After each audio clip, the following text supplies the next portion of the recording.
La sala del consejo olía a piedra vieja y a la humedad del miedo. O quizás era el mío propio. Estaba de pie, con los hombros aún encorvados por la reciente paliza, pero sentía que cada centímetro de mi piel, cada hueso, recordaba el frío del mármol, el zumbido de los látigos. ¿Hace cuánto fue eso? 2 días. O 3. El tiempo se desdibujaba en una niebla gris. Pero sí, la humillación aún quemaba, no en la espalda, sino en el alma, como si fuera ayer mismo. Me miraban todos, los ancianos, los guardias, con sus rostros severos y curiosos. Y sí, Ana, sentada justo detrás de Carlos, la víbora. ¿Cómo había llegado yo a este punto de quiebre, de exposición total, de vulnerabilidad absoluta? ¿Os lo podéis imaginar?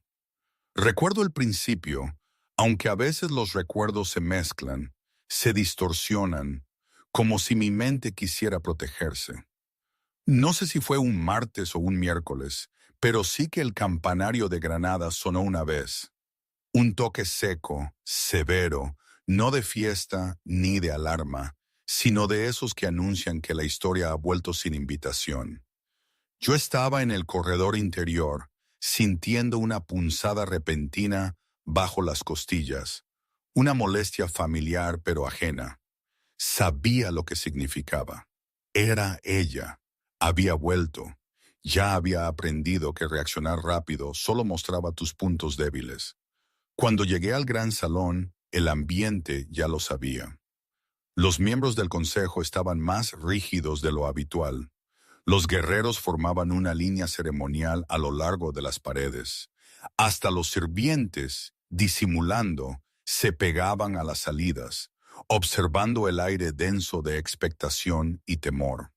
Al fondo del salón, Carlos, el rey Alfa, estaba sentado en su trono. No se levantó cuando me acerqué. Eso por sí solo lo decía todo. Subí los escalones con una gracia medida, deteniéndome en mi lugar, lo suficientemente cerca para ser vista a su lado, pero lo bastante lejos para recordar a todos que mi posición existía solo por su permiso. «¿Lo sentiste?», me dijo Carlos, con los ojos fijos al frente. Su voz era grave, impasible. «Sí», le respondí, y por dentro me repetía, «sí, la sentí. Ha llegado». La palabra ella pesaba más que cualquier nombre. Mis dedos se tensaron brevemente alrededor del broche de plata que adornaba mi cuello.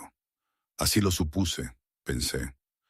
Carlos se volvió hacia mí entonces, su expresión compuesta, justa, ya decidida. El consejo aprobó su regreso.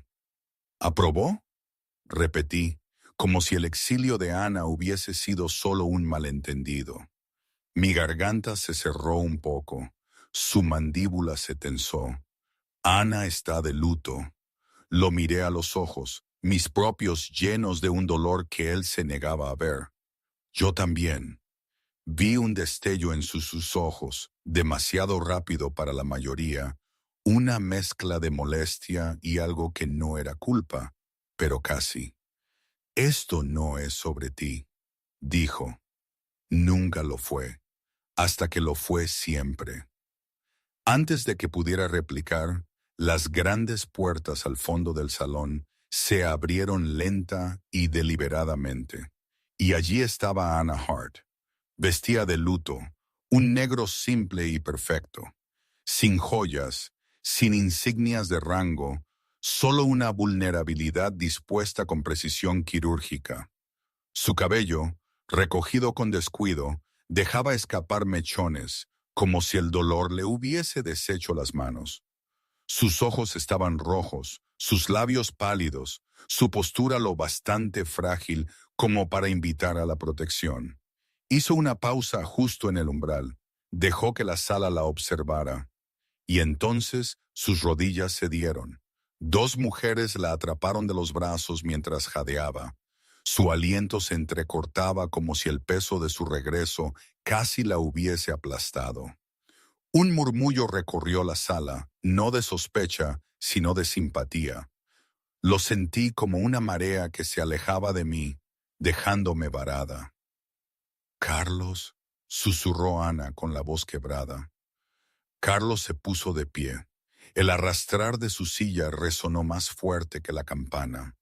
Bajó el estrado con una urgencia controlada, deteniéndose justo antes de tocarla, la contención vestida como una virtud. «No deberías haber viajado así», dijo. Ana le dedicó una sonrisa débil y rota. No sabía a dónde más ir. «Estás a salvo aquí», respondió Carlos. Las palabras me golpearon más fuerte que cualquier bofetada.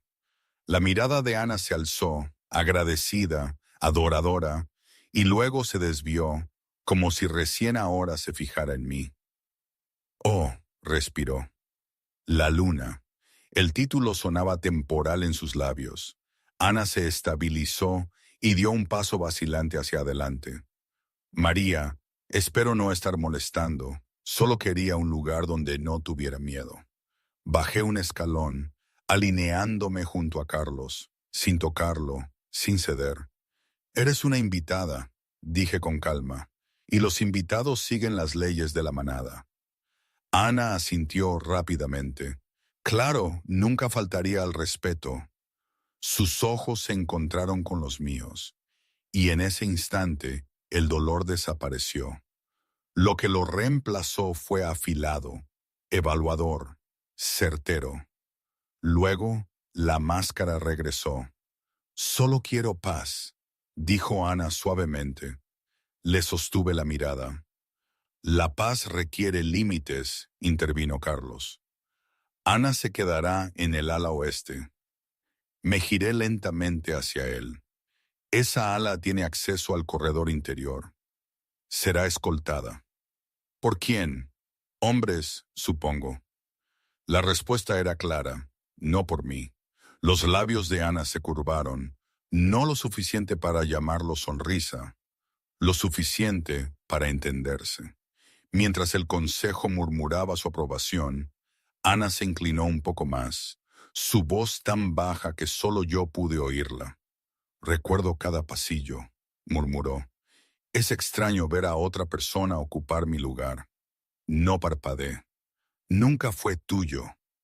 Los ojos de Ana brillaron. «¿No lo fue?» Luego se enderezó, de cara al salón de nuevo, frágil y agradecida. «Gracias», dijo en voz alta. «Prometo que no causaré problemas». Vi a Carlos asentir, vi a la manada aceptarlo, vi el pasado reclamar su asiento. Y mientras Ana era escoltada más adentro del palacio, hacia el ala oeste, hacia Carlos, hacia el poder, me miró una vez más, solo una. Sus ojos se fijaron en los míos, y en ellos no había pena, solo intención.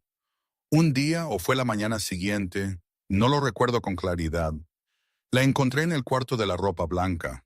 Ana había escogido ese lugar porque nadie se detenía allí.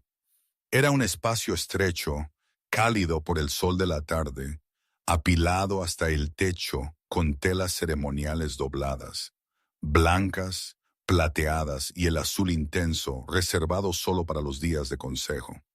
El tipo de lugar por el que los sirvientes pasaban rápido, con la cabeza baja, las manos ocupadas.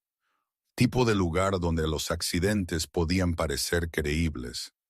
Estaba inspeccionando el inventario cuando lo sentí. Ese leve cosquilleo en la nuca. El instinto que había aprendido a despertar segundos antes de que llegara el dolor. «Tienes un palacio muy silencioso», dijo Ana a mis espaldas. No me giré.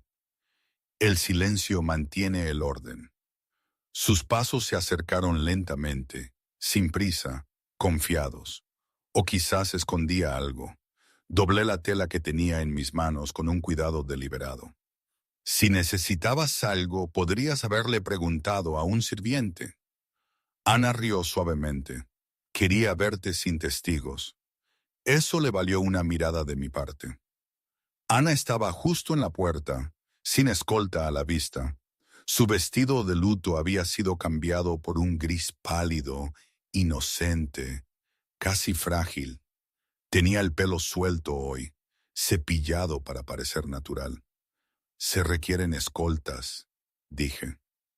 Ana se encogió de hombros. Están fuera. Carlos dijo que no los necesitaba cuando estaba contigo. Mis dedos se detuvieron. Ah, sí. Ina ladeó la cabeza. Él confía en ti, ¿verdad?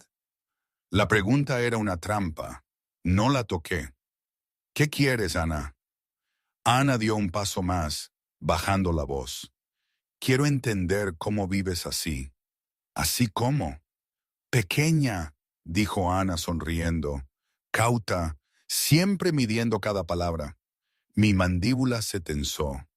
No sabes nada de mi vida. Sé que no fuiste su primera opción. Las palabras cayeron suavemente, precisas. Exhalé por la nariz. Deberías irte. Ana me ignoró. Sé que se conformó. Sé que aprendiste a arrodillarte porque de pie no llegabas a ninguna parte. Ya basta. Ana dio otro paso, acortando el espacio. ¿Sabes lo que solía decir de ti? Me giré por completo. Vete ahora mismo. Los ojos de Ana brillaron. Decía que eras útil, fiable, fácil de corregir. La habitación se sintió más pequeña, asfixiante. Me estás provocando, le dije. Sí, asintió Ana, agradablemente. Lo estoy haciendo. Retrocedí, poniendo la mesa entre nosotras. Si intentas empezar algo, estás fracasando. La mirada de Ana se desvió hacia la puerta del pasillo. Luego sonrió. Tienes razón, dijo. Esto fue una tontería. Dio un paso atrás como para irse. Luego dio un paso hacia adelante otra vez, lo suficientemente cerca como para que yo sintiera el roce de su manga en mi vestido. Ana se inclinó, su voz un susurro que solo yo podía oír. Nunca dejó de amarme, dijo. Solo necesitaba a alguien que no se resistiera mientras esperaba. Mi mano se alzó instintivamente, no para golpear, no para empujar, sino para crear espacio. Ana aprovechó el momento. Me agarró de la manga y tiró de sí misma hacia atrás con fuerza. Su cuerpo golpeó el suelo de piedra con un grito agudo y ensayado. La tela se rasgó. Una cesta de sábanas dobladas se volcó y se desparramó como nieve caída. ¡Carlos!, gritó Ana. La puerta se abrió al instante, demasiado al instante. Carlos llenó el umbral, flanqueado por dos guardias. El tiempo se ralentizó. Ana yacía desparramada en el suelo, una mano apoyada en la piedra, la otra agarrándose la muñeca. Las lágrimas le corrían por la cara mientras lo miraba, con los ojos muy abiertos, aterrorizada. Me empujó, sollozó Ana. Yo no dije nada, lo juro. Solo quería disculparme. Y ella se puso furiosa. Me quedé helada. El espacio entre nosotras era enorme y obvio. Sin testigos, sin pruebas, solo una mujer en el suelo y una luna de pie sobre ella. La mirada de Carlos pasó de Ana a mí. No se suavizó. ¿La tocaste?, preguntó. Mi voz fue firme. Ella me agarró. Eso no es lo que pregunté. Ella me provocó, dije. Me siguió hasta aquí sola. Ina negó con la cabeza violentamente. Estaba intentando irme. Lo juro por todo. Carlos se agachó junto a Ana, lo suficientemente cerca como para que su rodilla rozara la suya. ¿Estás herida? La muñeca, susurró Ana, y la espalda. Creo que me golpeé la cabeza. La mandíbula de Carlos se tensó. Se puso de pie lentamente. Cuando volvió a mirarme, algo había cambiado. No ira, aún no. Decepción, del tipo que cala más hondo. Fuiste advertida, dijo en voz baja. Mi aliento se detuvo. ¿De qué? Del control. Los guardias entraron por completo ahora. Los sirvientes se asomaban desde el pasillo. La sala se llenó demasiado rápido. La voz de Carlos se extendió. La luna agredió a una invitada de esta manada. Eso no es suficiente, espetó. La palabra sonó como un látigo. Los sollozos de Ana se suavizaron en un llanto silencioso, su rostro enterrado entre sus manos. Carlos se enderezó. Todo alfa ahora. Esto se manejará públicamente. Sentí que algo caía dentro de mí. No miedo, comprensión. Carlos, dije en voz baja, me conoces. Sus ojos estaban fríos. Sé lo que veo. Se volvió hacia los guardias. Escoltad a la luna a la cámara del consejo. El título sonó mal en su boca. Mientras me tomaban de los brazos, no con brusquedad, no con suavidad, miré una vez a Ana. Ana se asomó entre sus dedos y sonrió. La cámara del consejo se llenó en minutos. La noticia voló rápido cuando había vergüenza de por medio. Me llevaron al centro de la sala. Me quitaron la capa ceremonial y el broche. La plata golpeó el suelo con un sonido que resonó demasiado tiempo. Carlos estaba frente al consejo, con las manos a la espalda. Esta es tu última advertencia, dijo lo suficientemente alto para todos. Un error más, una desgracia más. Me miró como a una extraña. Y habrá consecuencias de las que no podrás suplicar para salir. Levanté la barbilla. La sala esperaba que suplicara. No lo hice. Luego vino el ritual de la jarra. ¡Oh, Dios! Esa jarra era más antigua que todos nosotros. Estaba sobre un pedestal de piedra fuera de la cámara del consejo, de arcilla blanca veteada de oro, grabada con los nombres de antiguos alfas y lunas, que habían jurado la verdad sobre su borde. Solo se sacaba en los días en que el honor mismo era cuestionado. Sabía lo que significaba en el momento en que la vi. Ana también lo sabía. Estaba de pie junto al pedestal, envuelta en un chal pálido, su postura frágil, sus ojos bajos. Un delgado vendaje rodeaba su muñeca. Limpio, deliberado, evidencia sin detalles, el tipo que invitaba a la imaginación a hacer el daño. Carlos estaba frente a ellos, flanqueado por los ancianos del consejo. Proceda, dijo el anciano Marcos gravemente. Ana fue la primera en dar un paso adelante. Su voz tembló lo justo. No quiero causar más daño, de verdad, pero me dijeron que la verdad importa más que la comodidad. Sentí el peso de la sala apretar hacia adentro. Ana colocó sus manos en el borde de la jarra. Juro ante la manada que no hice nada para provocar a la luna. La mentira se deslizó suavemente. Inhalé. Ella me siguió sola. Intenté decir. Basta, dijo Carlos bruscamente. Hablarás cuando se te permita. Ana continuó. Solo quería paz. Nunca imaginé que estaría tan enfadada. Un murmullo recorrió el consejo. Di un paso adelante. Esto es una farsa. Los ojos de Carlos me cortaron. Guardará silencio. Los dedos de Ana se tensaron en la jarra, y entonces, ¡crack! El sonido partió el aire. La jarra se hizo añicos contra el suelo de mármol. Los fragmentos volaron hacia afuera. Se oyeron jadeos. La arcilla blanca patinó sobre la piedra como huesos caídos. Por un instante todo se congeló. Luego Ana gritó, no fuerte, sino agudo, convincente.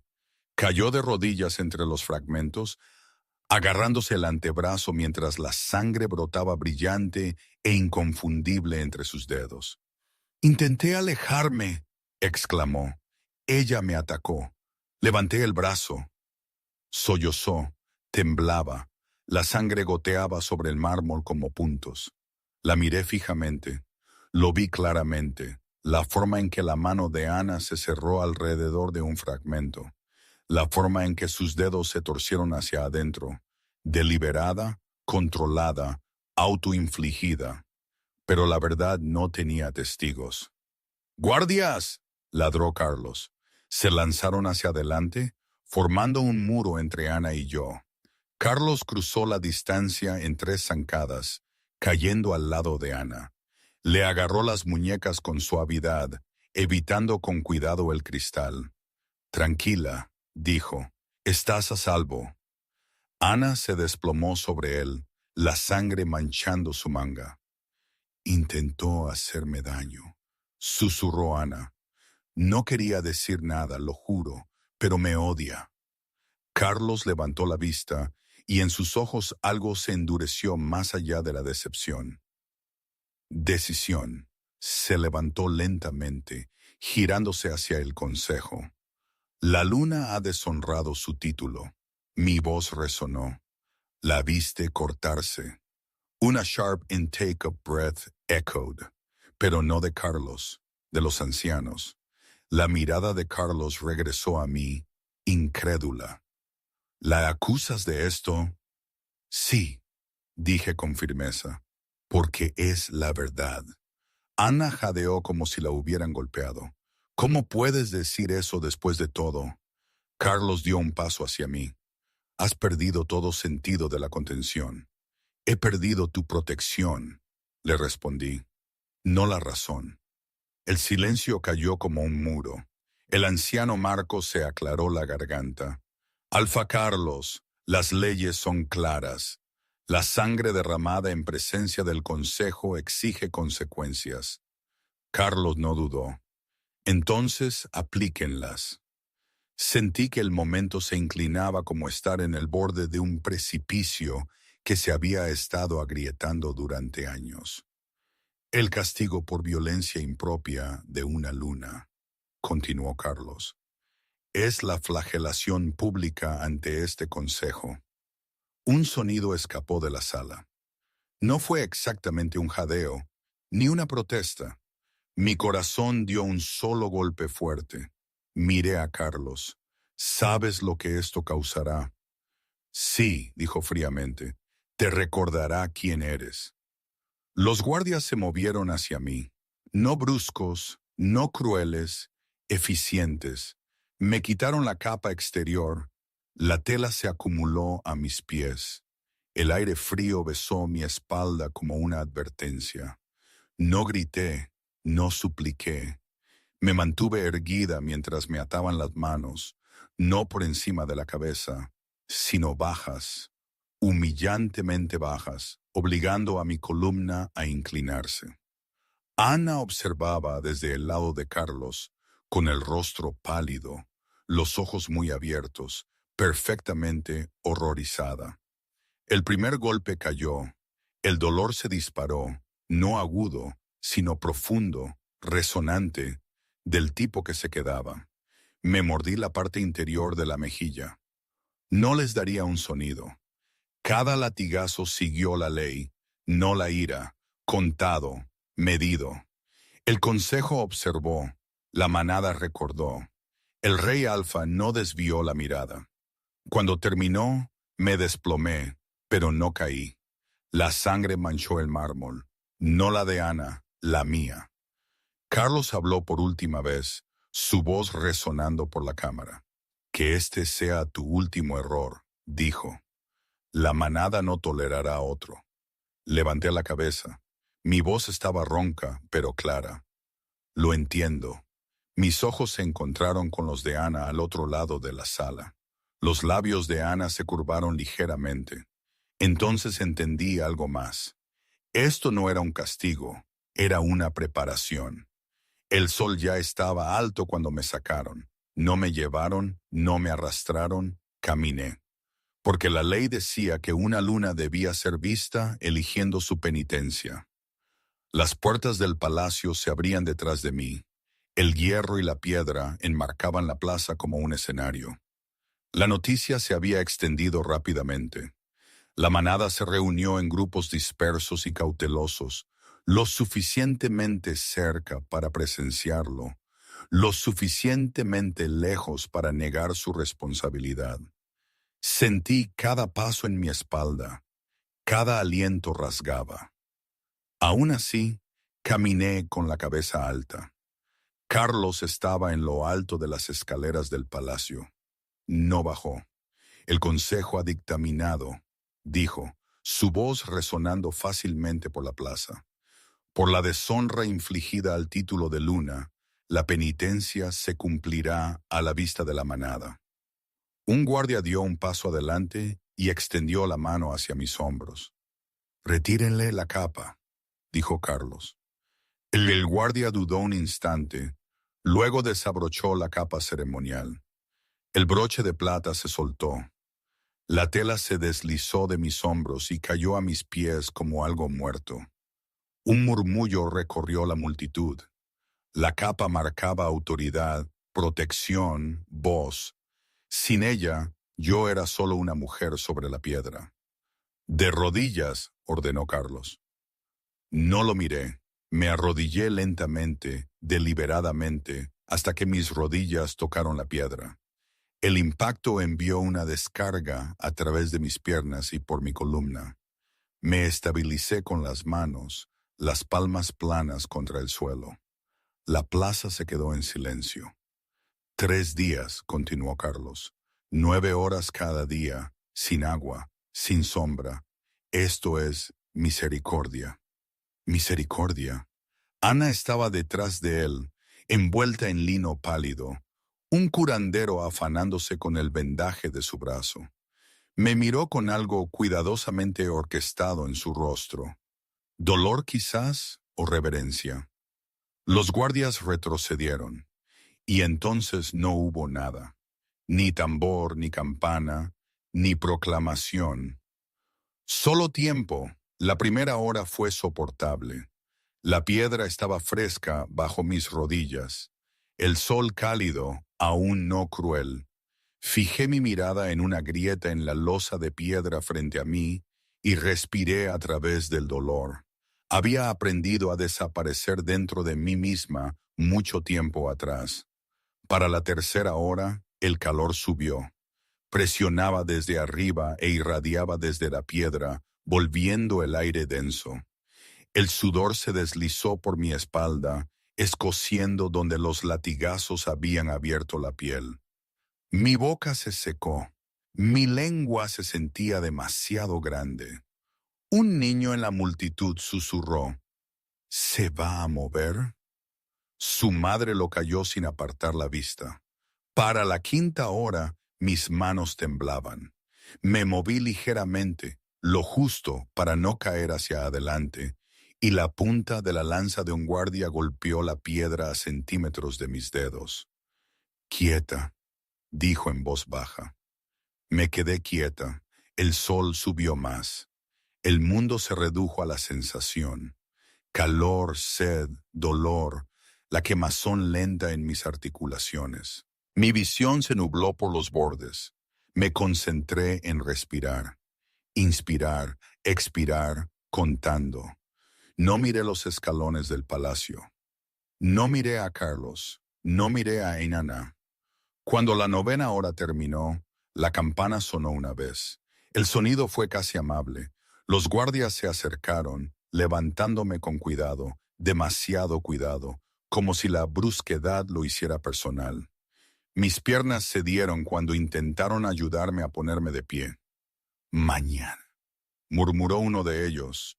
No con unkindly, asentí, o creí hacerlo. El segundo día fue peor. La multitud era más grande, la gente trajo taburetes, los niños se encaramaron a los muros. Alguien vendía pan de una cesta al borde de la plaza, el olor fuerte e insoportable. Ana apareció brevemente, escoltada, con el brazo recién vendado de nuevo. Hizo una pausa donde yo podía verla. Espero que te sientas más fuerte hoy, dijo Ana suavemente, su voz modulada para sonar preocupada. La curación lleva tiempo. No respondí. Ana suspiró como si estuviera decepcionada y regresó al palacio. Para la séptima hora, mi visión nadaba. Manchas blancas bailaban cuando parpadeaba. Mis labios se agrietaron. La sangre se secó allí, salada e inútil. Saboreé el polvo. Alguien dio un paso adelante. Un hombre de los barrios bajos, a quien una vez había ayudado a conseguir grano para su familia. Sostenía una taza de agua. Un guardia lo bloqueó inmediatamente. La ley, dijo el guardia. El hombre dudó. Sus ojos parpadearon hacia mí. Se desmayará. El guardia no se movió. El hombre retrocedió. Cerré los ojos. No me desmayé. Para el tercer día el dolor estaba en todas partes. Mis rodillas parecían haberse partido bajo la piel. Mi espalda ardía. Mi garganta se sentía forrada de ceniza. Cada respiración rasgaba. La plaza estaba en silencio ahora, no porque la gente se hubiera ido, sino porque se habían adaptado. Esto era normal ahora. Carlos apareció solo una vez ese día. Estaba en lo alto de los escalones, con las manos entrelazadas a la espalda, inspeccionando la plaza como un gobernante que inspecciona las cosechas. «Todavía está de rodillas», murmuró un anciano. «Sí», respondió Carlos, «lo está». Su mirada se dirigió hacia mí, breve, evaluadora, satisfecha. Se dio la vuelta. Ana no salió en absoluto. Para la octava hora me tambaleé. Mis manos resbalaron. Mi peso se desplazó hacia adelante. Un guardia se movió al instante, presionando el plano de su lanza contra mi hombro para estabilizarme. «No caigas», dijo en voz baja. «Si caes, reiniciarán el conteo». Tragué saliva. Me mantuve erguida. Cuando la novena hora terminó y la campana sonó, al principio no la oí. El sonido me llegó lentamente, como algo recordado más que real. Me atraparon unas manos cuando finalmente me desplomé. Mientras me levantaban, mis ojos se desviaron una vez hacia las puertas del palacio, hacia el lugar desde donde había gobernado, hacia el hombre que había permitido que esto sucediera. Carlos se había ido. La plaza empezó a vaciarse, y entonces entendí algo, con una claridad que dolía más que la piedra misma. Esto no era penitencia, era un entrenamiento, una enseñanza sobre cuánto podía soportar y cuán poco lo detendría nadie. No me dieron un día para recuperarme. Nunca lo hacían. Todavía temblaba cuando llegó la llamada, mis rodillas vendadas, mi espalda ardiendo, mi garganta tan rasposa que tragar se sentía como un castigo sobre otro castigo. Una sirvienta evitó mi mirada mientras entregaba el mensaje. «El consejo se reúne», dijo suavemente. Inmediatamente. Asentí. Me lavé la cara con manos temblorosas, me puse un vestido sencillo, sin capa, sin broche, y volví al lugar donde la verdad iba a morir. La cámara del consejo estaba llena. Siempre lo estaba. Cuando Carlos quería testigos, él se ponía en el centro. Esta vez, no sentado, no relajado. Su postura era rígida, formal, alfa hasta los huesos. Los ancianos formaron su semicírculo con los rostros cuidadosamente inexpresivos. Los guardias se alineaban a lo largo de las paredes, y Ana estaba sentada detrás del hombro de Carlos, no a su lado, sino detrás de él, aprendiendo. Carlos no esperó a la ceremonia. «Invoco mi derecho», dijo, su voz cortando limpiamente la cámara, «a divorciarme de mi luna». Las palabras cayeron como un golpe en el pecho. Un murmullo se levantó al instante, una sorpresa controlada, ritualizada. Mi aliento se atragantó a pesar de mí misma. Había sabido que esto se avecinaba. Siempre lo hacía.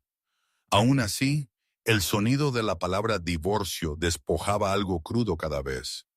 «¿Por qué motivo?», preguntó el anciano Marcos. «Insubordinación repetida», replicó Carlos. «Desgracia pública, violencia contra una invitada bajo mi protección. Encontré mi voz. Me castigaste.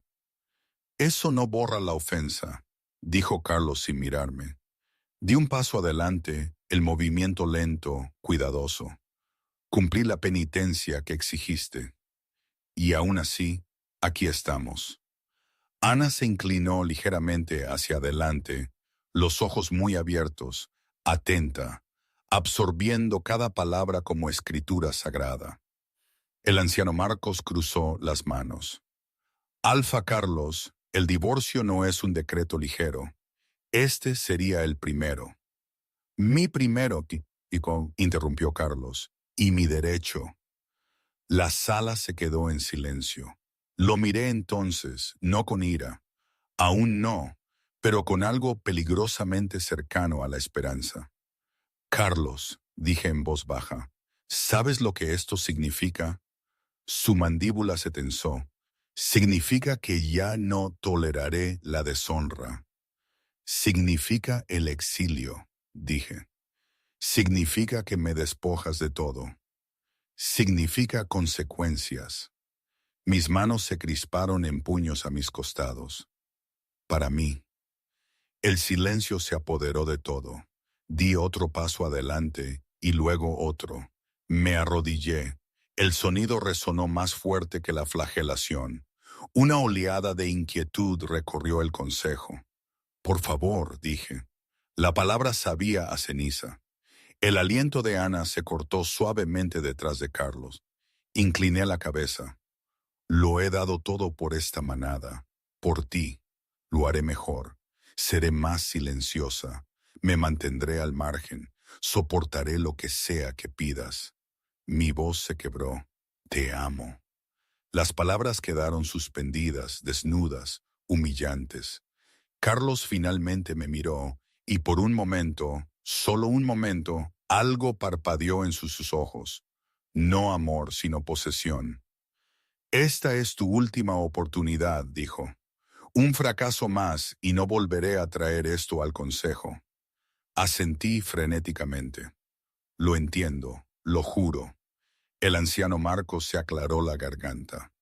Alfa Carlos, si estás dispuesto a retractarte, el consejo se aplazará. Carlos dudó lo suficiente como para que la sala contuviera la respiración. Luego asintió una vez. Muy bien, dijo. El divorcio se retira. El alivio me invadió con tanta fuerza que casi me derriba. Me incliné profundamente, la frente tocando la piedra. Gracias, susurré. Gracias. El consejo comenzó a levantarse. Las sillas chirriaron. Los murmullos se reanudaron. Detrás de Carlos, Ana observaba con silenciosa fascinación. Mientras me ayudaban a ponerme de pie, Ana se inclinó hacia una consejera y susurró, no lo suficientemente alto como para interrumpir, pero lo suficientemente alto como para ser escuchada por los que estaban cerca. Ella haría cualquier cosa, dijo Ana suavemente. Las palabras no eran crueles, eran curiosas. Las escuché de todos modos. Levanté la cabeza y me encontré con la mirada de Ana al otro lado de la cámara. Ana sonrió no triunfalmente, sino pensativamente, como si acabara de aprender exactamente hasta dónde se me podía presionar. Y Carlos, ya dándose la vuelta, no lo vio en absoluto. Mirad, tengo que parar un momento. Lo de los divorcios, en serio, ¿quién vive así? 8 veces, ¿podéis creerlo? Se había vuelto una especie de juego macabro, una danza ridícula donde yo siempre era la que caía de rodillas. Recuerdo pensar, ¿esto es el amor? ¿Esta es la vida que me esperaba? Me pregunto si Carlos realmente lo disfrutaba, o si simplemente se había acostumbrado al poder que le daba verme suplicar. Es una locura, ¿verdad?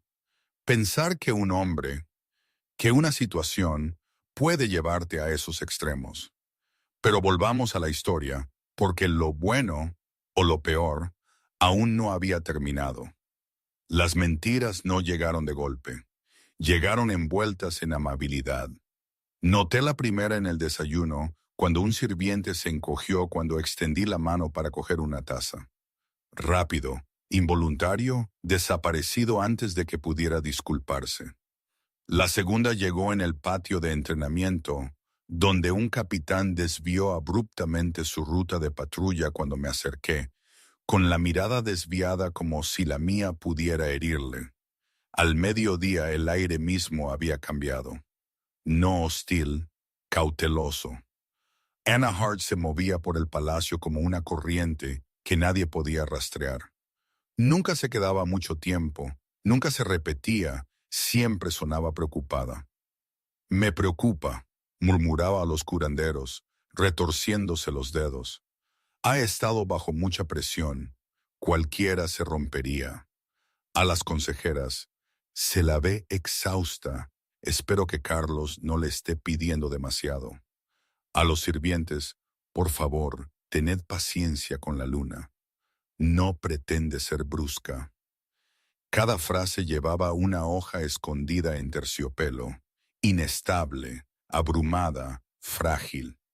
Al atardecer, podía sentirlo en la forma en que la conversación se detenía cuando entraba en una habitación.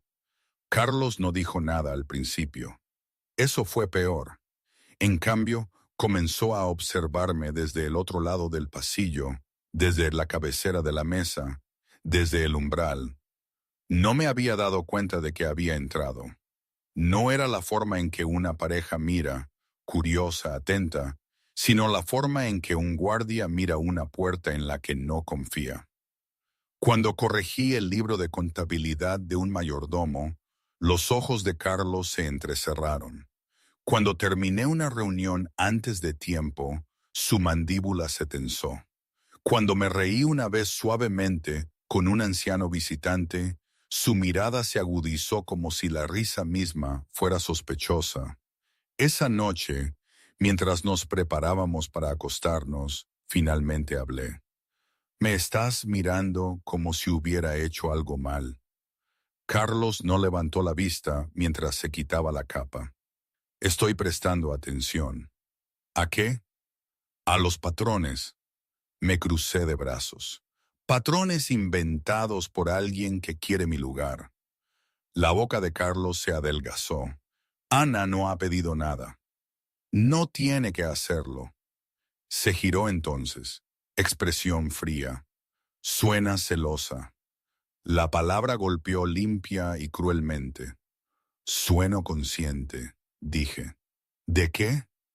De ser reemplazada lo suficientemente lento como para que nadie se dé cuenta.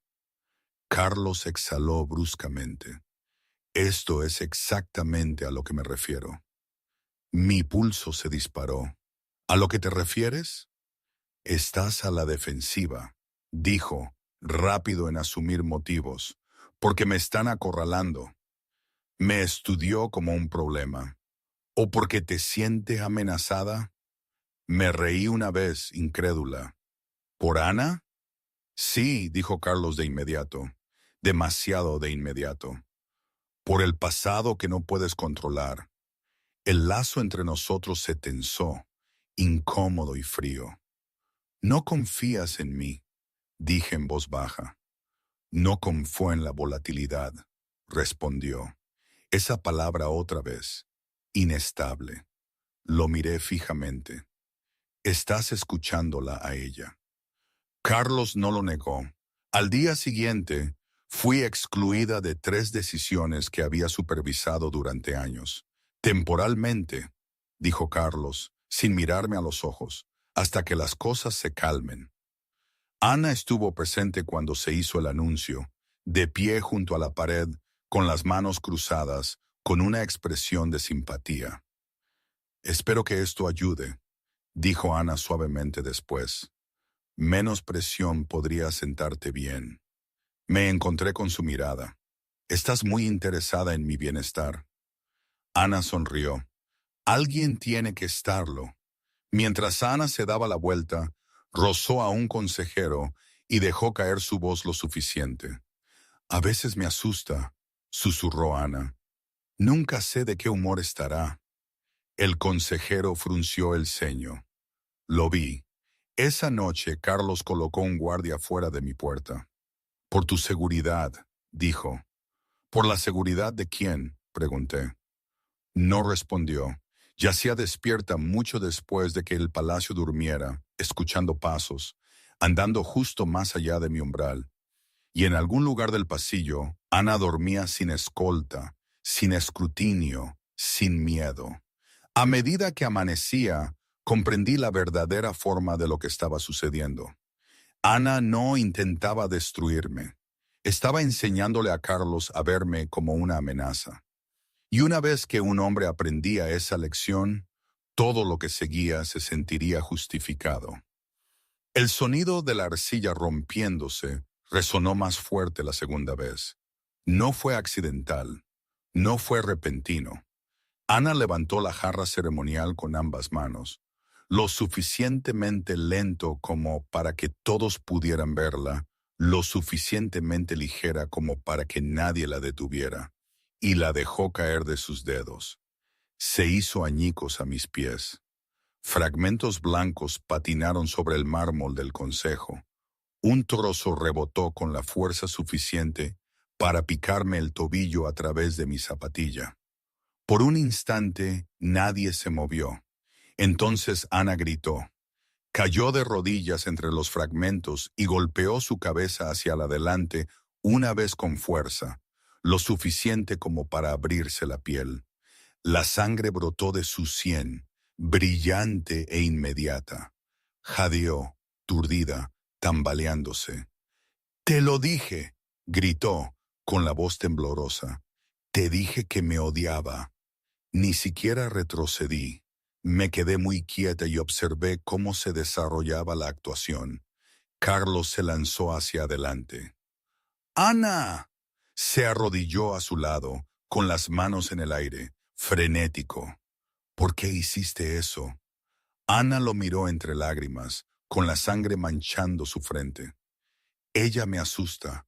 No sabía qué más hacer».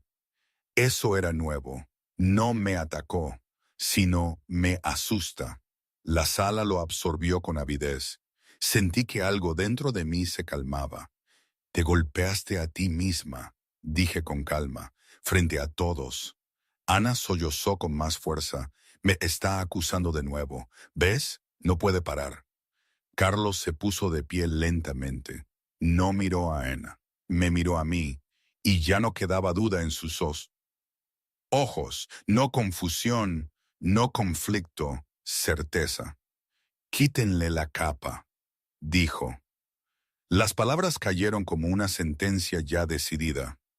Un guardia dio un paso adelante. «No», dije en voz baja. «Esto no es ley». Carlos no alzó la voz.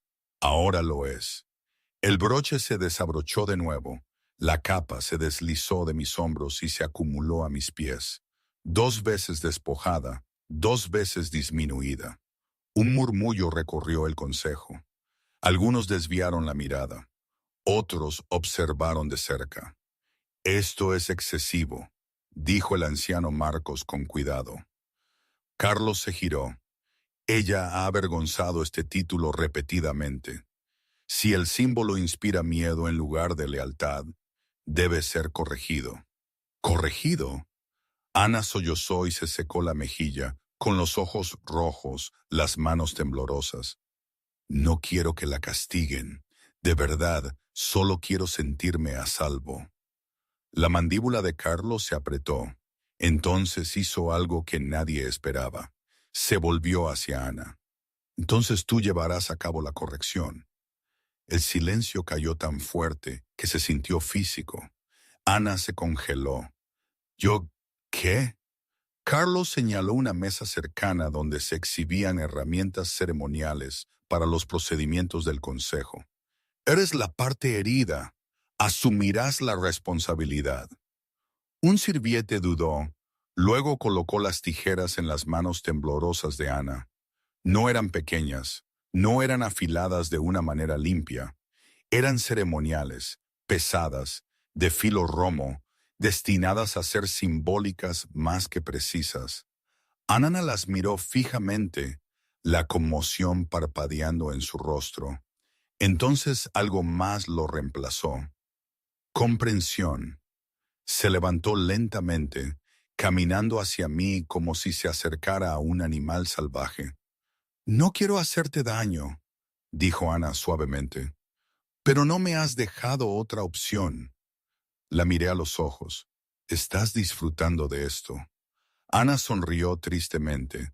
Ojalá fuera cierto. Haría esto más fácil. Levantó las tijeras. El primer corte fue torpe. El cabello cayó de forma desigual, mechones oscuros cayendo al mármol, como algo vivo cercenado en medio del movimiento. Una sharp inhale rippled through the room. Ana dudó lo suficiente como para parecer insegura. Luego volvió a cortar una y otra vez. Más arriba, torcido, descuidado. Mechones cayeron por todas partes, sobre mis hombros, sobre mis manos, sobre el mármol blanco ahora manchado de sangre y cabello. No me moví, no grité, miré fijamente al frente, la columna rígida, la mandíbula tan apretada que me dolía. Ana se inclinó más, susurrando para que solo yo pudiera oír. Solía pasarme las manos por el pelo, murmuró. Siempre le gustó largo. Las tijeras me rasparon el cuero cabelludo. Mi aliento se agitó una vez. Eso fue todo. Cuando Ana finalmente retrocedió, mi cabello colgaba en longitudes irregulares, desiguales. Algunas rasuradas de cerca, otras lo suficientemente largas como para burlarse de lo que se me había quitado. El símbolo de rango, la marca visible de la luna arruinada. Ana colocó las tijeras con cuidado, con las manos temblorosas. Espero que esto le enseñe contención. Carlos asintió una vez, satisfecho. Bajé la mirada al suelo, no con vergüenza, sino con cálculo. Ahora lo entendía. Esto no era un castigo, era un ensayo. No estaban corrigiendo mi comportamiento, me estaban borrando. Y mientras los guardias me escoltaban de la cámara, el cabello cayéndome por la cara, el peso de los ojos quemándome la piel. Tomé una decisión tan silenciosa que nadie la percibió. Nunca volvería a suplicar así. Después de las tijeras, la palabra divorcio se convirtió en algo que Carlos usaba como otros usaban la mano en una empuñadura, casualmente, como recordatorio, como amenaza. La segunda vez llegó 3 noches después. Estábamos solos en la cámara privada, aquella con los postes de cama tallados y los tapices que aún llevaban el sigilo de la luna, aunque yo ya no lo hacía. Carlos estaba junto a la ventana, con los brazos cruzados, mirando al patio como si la decisión fuera un paisaje. Te estás desmoronando, dijo. El consejo lo ve, la manada lo siente. Tragué saliva. Me humillaste delante de ellos. Te humillaste a ti misma, replicó. No permitiré que esto continúe. Reconocí el ritmo ahora, el tono medido. La pausa destinada a invitar al pánico. Quiero el divorcio, dijo Carlos. Las palabras golpearon con fuerza, incluso esperándolas. Me arrodillé sin pensar. Puedo arreglar esto, dije rápidamente. Me retiraré aún más. Te dejaré decidir todo. No cuestionaré a Ana. Ni siquiera la miraré si eso ayuda. Carlos me observó como se mira a un fuego que se apaga. Te comportarás, dijo. O la próxima vez no habrá consejo. Asentí una y otra vez. Lo entiendo. Agitó una mano. Levántate. El divorcio fue retirado. Esa fue la segunda. La tercera vez llegó después de que Ana se riera durante un receso del consejo y yo no lo hiciera.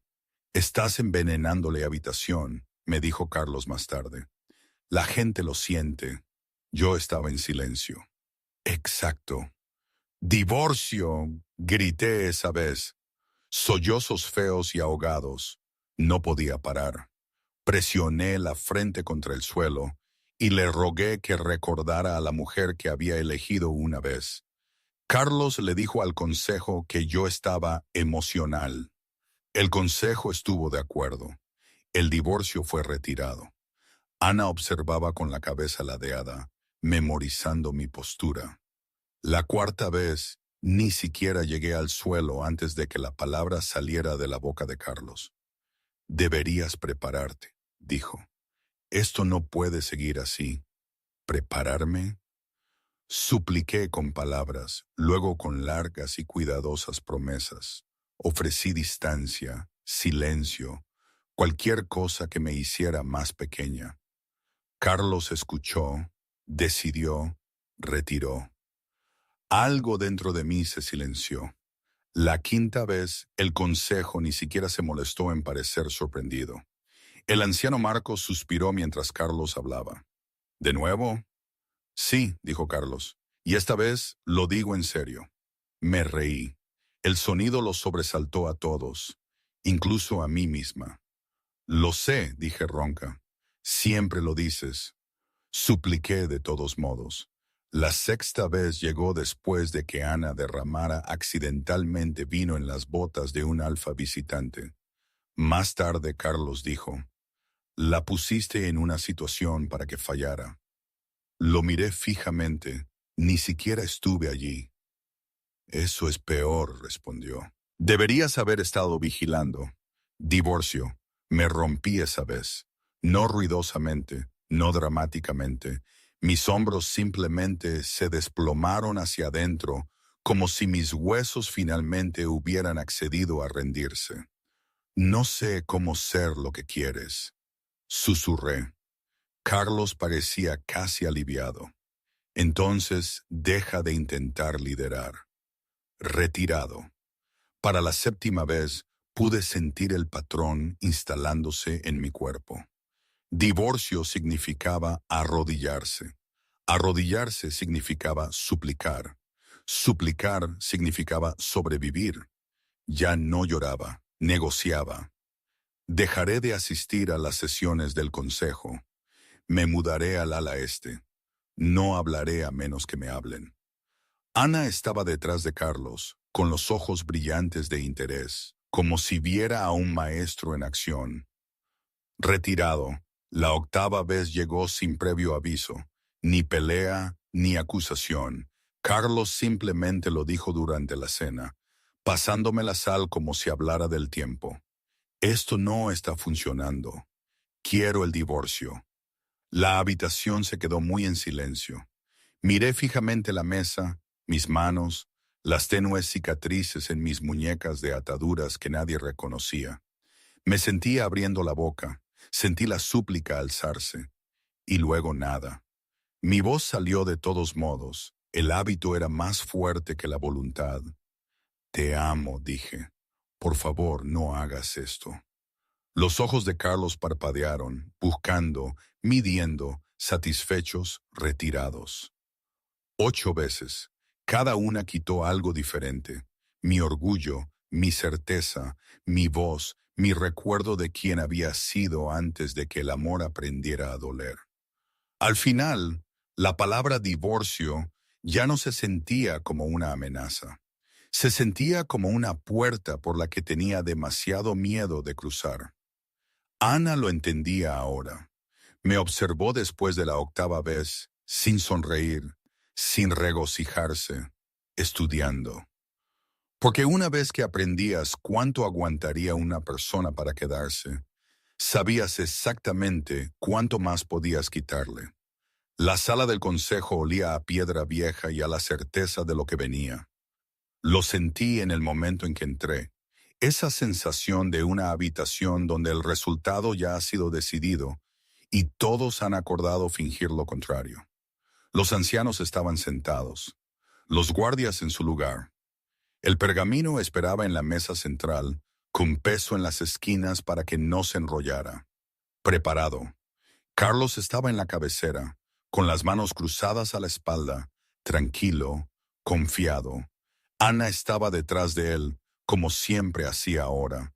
lo suficientemente cerca para ser vista, lo suficientemente lejos para seguir siendo inocente. Este era un terreno familiar. Aquí es donde había aprendido a arrodillarme. Proceda, dijo el anciano Marcos. Carlos no dudó. Invoco mi derecho, dijo con calma, a divorciarme de mi Luna. No hubo murmullo esta vez, ni sorpresa. Incluso el consejo se había cansado del ritual. Esperé. Sentí que la sala se inclinaba hacia mí, anticipando el momento, mi aliento entrecortado, mis rodillas flexionándose, mi voz quebrándose exactamente como esperaban. No pasó nada. Carlos frunció ligeramente el ceño. «¿Puedes hablar?» No me moví. María, dijo, una nota de advertencia asomando. «Esto no es una actuación». Entonces levanté la cabeza, no lentamente, no desafiante, solo lo suficiente para encontrarme con sus ojos. «Lo sé», dije. Eso fue todo. Una leve inquietud se agitó en la cámara. Ana ladeó la cabeza, estudiándome con aguda curiosidad. El anciano Marcos se aclaró la garganta. «Alfa Carlos, ¿la reconciliación sigue siendo una opción?» La mirada de Carlos permaneció fija en mí. Eso depende de ella, de si volverá a quebrarse. Di un paso adelante, solo uno, no hacia Carlos, sino hacia la mesa. Algo en la postura de Carlos cambió. «María». Llegué al pergamino. El decreto de divorcio estaba escrito en letra formal, denso en leyes y finalidad. Mi nombre estaba allí con tinta. María de la Manada del Oeste, Luna por el lazo, como si aún significara algo. Cogí la pluma. El sonido fue pequeño, terriblemente ruidoso. «Espera», dijo Carlos bruscamente. Me detuve. El lazo entre nosotros vibró, de repente tenso, de repente frenético, como un cable estirado demasiado fuerte. Por primera vez en años, la emoción rompió su control. «No entiendes lo que estás haciendo», dijo. Lo miré entonces. «¿De verdad?» Lo miré. «Tienes razón», dije en voz baja. No lo entendí, no las primeras 9 veces. Mi mano no tembló. Firmé. En el momento en que la pluma se levantó de la página, el lazo se rompió. No lentamente, no suavemente. Se desgarró. El dolor explotó en mi pecho. Blanco, cegador, absoluto. Jadeé, mis dedos arañaron el borde de la mesa mientras la habitación se ladeaba. Frente a mí, Carlos retrocedió un paso. Su aliento se cortó. No. El silencio que siguió fue ensordecedor. El lazo había desaparecido. No amortiguado, no tenso, desaparecido. La sharp intake of breath de Ana fue el único sonido. El anciano Marcos se puso de pie lentamente. «El divorcio está finalizado». Las palabras resonaron huecas. Carlos me miró como si me viera por primera vez, o quizás dándose cuenta de que ya no podía. «No se suponía que lo hicieras», dijo. Solté la mesa y me enderecé. El dolor seguía ahí, enroscado y ardiendo, pero ahora estaba limpio. Claro. No miré a Ana, no miré al consejo, miré a Carlos. «Te rogué 9 veces», dije con calma. Me enseñaste que esta era la única forma en que escuchabas». Su boca se abrió. No salió ningún sonido. Me di la vuelta y me fui. Ningún guardia me detuvo. Ningún anciano habló. Ninguna ley lo prohibió. Ya no era Luna. Antes del amanecer dejé el palacio. No me llevé nada que perteneciera al título. Ni joyas, ni sigilo, ni capa. Solo una pequeña mochila. Solo yo misma. Las puertas se cerraron detrás de mí sin ceremonia. Y por primera vez en 10 años, ningún lazo me atrajo de vuelta. Detrás de mí, En un palacio que de repente se sentía demasiado grande, Carlos estaba en una cámara llena de testigos y se dio cuenta, demasiado tarde, de que finalmente había ganado. Y al ganar, lo había perdido todo. Ana me contó después, a su manera retorcida, lo que pasó en el cuarto de la ropa blanca. No exactamente con esas palabras, claro, pero lo vi en sus ojos, en esa sonrisa calculada, cuando en una ocasión me cruzó por casualidad y murmuró: «Te advertí que la obediencia no duraba, pero nunca escuchas». Para ella yo no era una amenaza, era una pieza más en su tablero. Pienso en cómo debió verme en ese momento, con la tela en mis manos, el olor a lavanda y a viejo. Probablemente pensó: «Mira qué inocente, qué ingenua». Para ella esa habitación no era un lugar de trabajo, era un escenario. Y yo, su antagonista perfecta. Supe, por el brillo en sus ojos al contarme, o al menos dejar caer pedazos, que ella se había deleitado con cada paso de su plan, cómo se había autoinfligido la herida, el grito. Era todo una obra maestra de la manipulación. Y Carlos había caído redondito.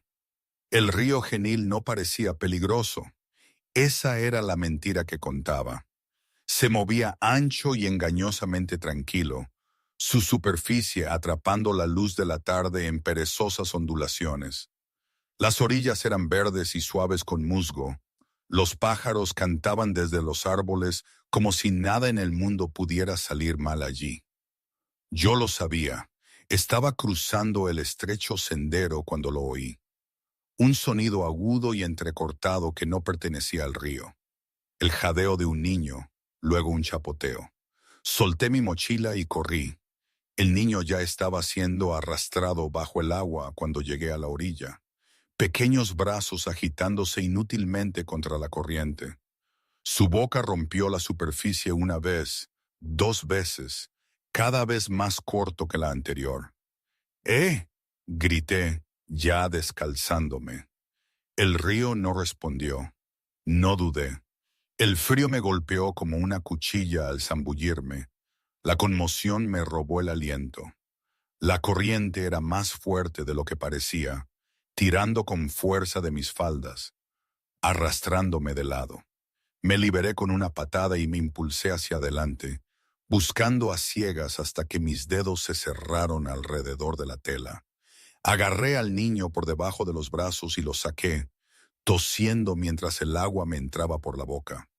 El río luchó conmigo todo el camino de regreso, enojado ahora, ofendido por ser desafiado. Mis rodillas golpearon la orilla con fuerza. Arrastré al niño a la hierba y lo puse de lado. Toseó una vez, violentamente, luego otra. El agua salía de su boca mientras aspiraba aire. Me desplomé a su lado, con el pecho ardiendo, las manos temblorosas. Por un momento, ninguno de los dos se movió. Luego el niño gimió. «Tranquilo», dije ronca, «estás bien. Respira». Los pasos retumbaron a través de los árboles. Un hombre irrumpió en el claro con un grito que rompió la calma. Se detuvo bruscamente cuando nos vio. Su mirada se fijó instantáneamente en el niño. «Noé». Cayó de rodillas, tirando del niño a sus brazos con un agarre feroz y tembloroso. «Dios, Noé, te dije que no». El niño se aferró a él, sollozando. Me resbalé. El hombre presionó su frente contra el cabello del niño, los ojos cerrados. El alivio lo sacudió como una segunda tormenta. Luego su mirada se alzó. Se posó en mí.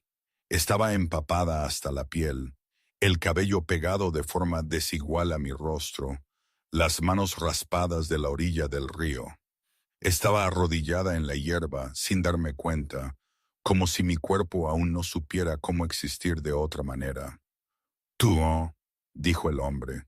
Su voz era baja, controlada, no enojada. Me preparé automáticamente. «Sí», dije. Se cayó. La corriente lo arrastró. estará bien.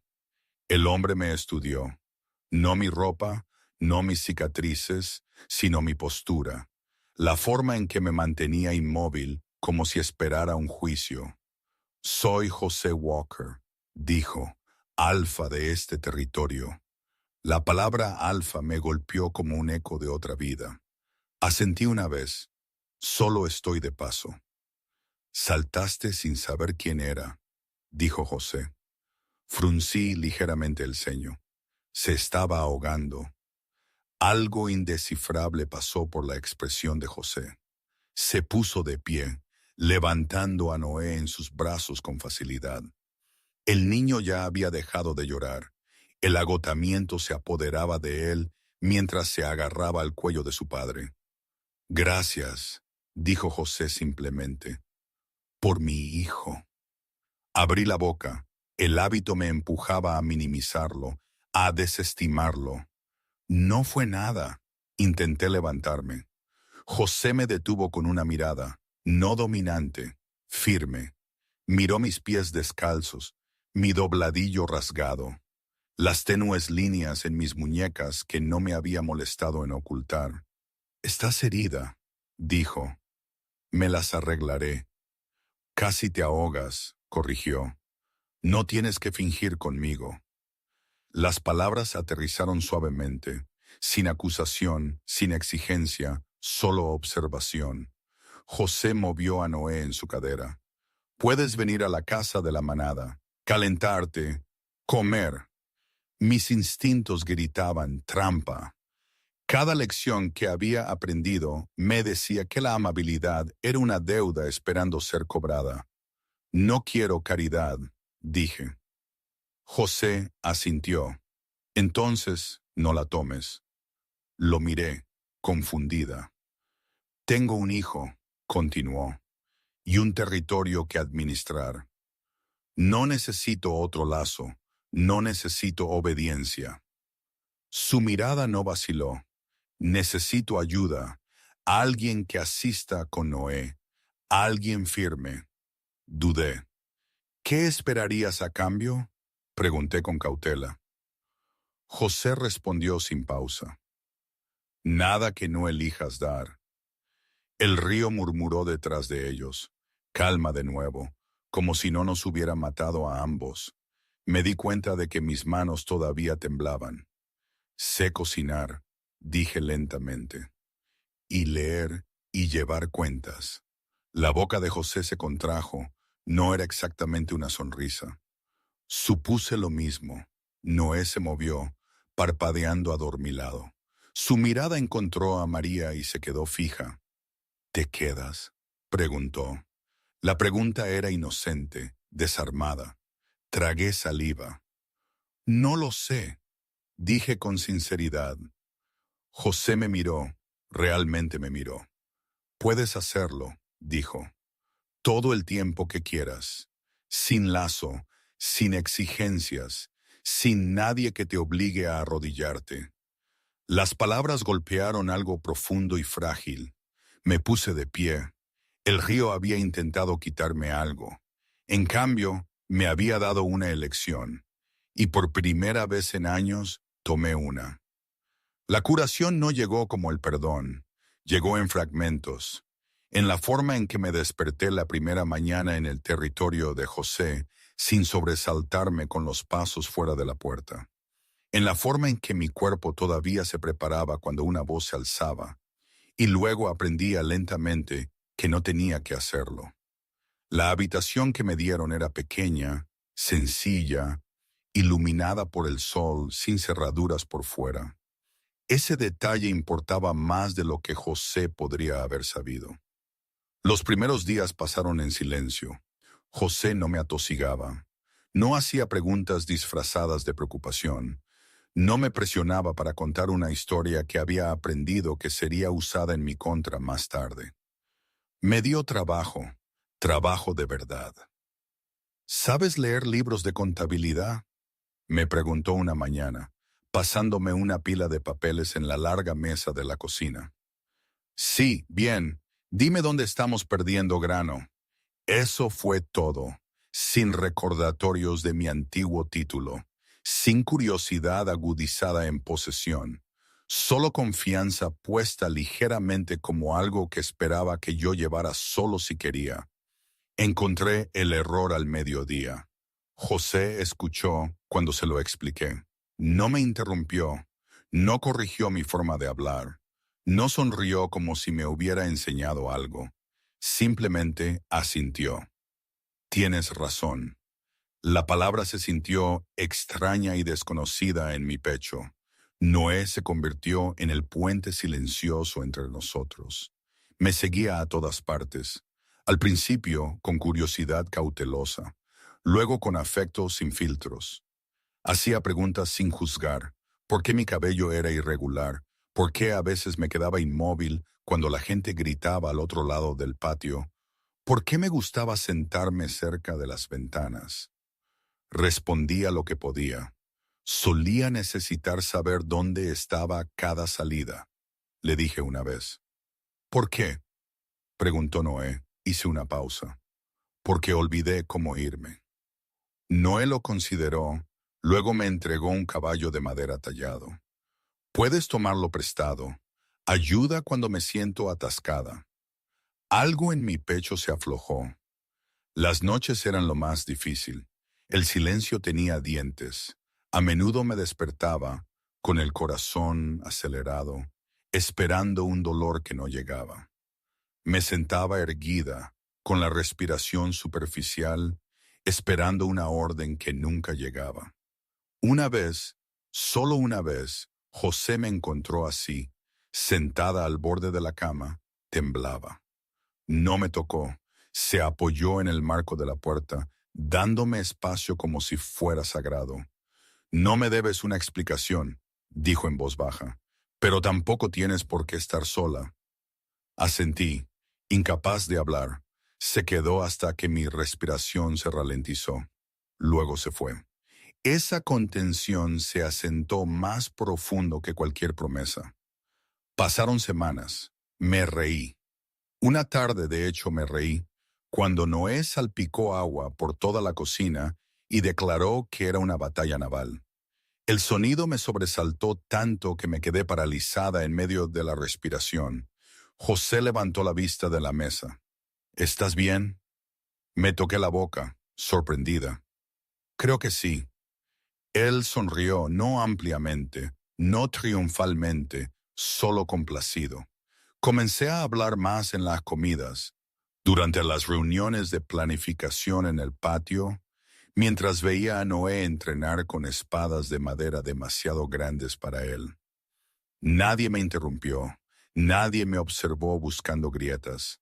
Cuando una vez discremé con José, con cuidado, preparándome instintivamente para las consecuencias, él solo preguntó, ¿por qué piensas eso? Se lo dije. Escuchó. Cambiamos el plan. Me senté sola después, aturdida. Esa noche lloré, no de dolor, sino de la silenciosa pena de darme cuenta de cuánto tiempo había vivido sin aire. El amor no llegó como una reclamación. Se coló suavemente en la forma en que José siempre preguntaba antes de entrar en una habitación, en la forma en que esperaba a que terminara de hablar, incluso cuando el silencio se extendía, en la forma en que nunca mencionó el lazo que había perdido. Una tarde, mientras veíamos a Noé dormir junto al hogar, José habló suavemente. ¿Sabes? Dijo, no tienes que quedarte para siempre. No lo miré. Lo sé. No te retendré, continuó. Ni con gratitud, ni con culpa. Tragué saliva. ¿Y si me quedo? Pregunté. ¿Qué significaría eso? José lo consideró con cuidado. Significaría que me alegro, dijo. Y nada más a menos que tú lo pidas. Las palabras se asentaron en mí como calor. No posesión, no obligación, elección. Esa noche dormí hasta el amanecer. sin pesadillas, sin miedo repentino, solo respiración lenta y uniforme, subiendo y bajando como algo que finalmente me pertenecía de nuevo. Por primera vez desde que el lazo se había roto, no estaba sobreviviendo. Estaba viviendo, y el amor real, estaba creciendo silenciosamente en el espacio donde antes reinaba el miedo. La invitación llegó envuelta en vitela de marfil y sellada con cera verde. Carlos reconoció el escudo al instante. José Walker, alfa, vecino, viudo, poder silencioso. Las palabras anuncio de boda golpearon más fuerte que cualquier amenaza. La leyó una vez, luego otra, luego la estrujó en su puño. Ella no lo haría, dijo en voz alta, caminando por la sala del trono. Ella no seguiría adelante tan rápido. Ana estaba cerca, cuidadosamente neutral. Probablemente sea simbólico, una alianza política. Él es un viudo, necesita estabilidad. Carlos se detuvo lentamente. Ella no hace cosas simbólicas, dijo. Ese pensamiento le sentó mal, demasiado íntimo, demasiado preciso. El consejo se reunió esa tarde. La invitación yacía aplanada sobre la mesa ahora, alisada, estudiada. ¿Tiene intención de asistir?, preguntó el anciano Marcos. Carlos no dudó. Por supuesto. Por diplomacia, ofreció otro anciano.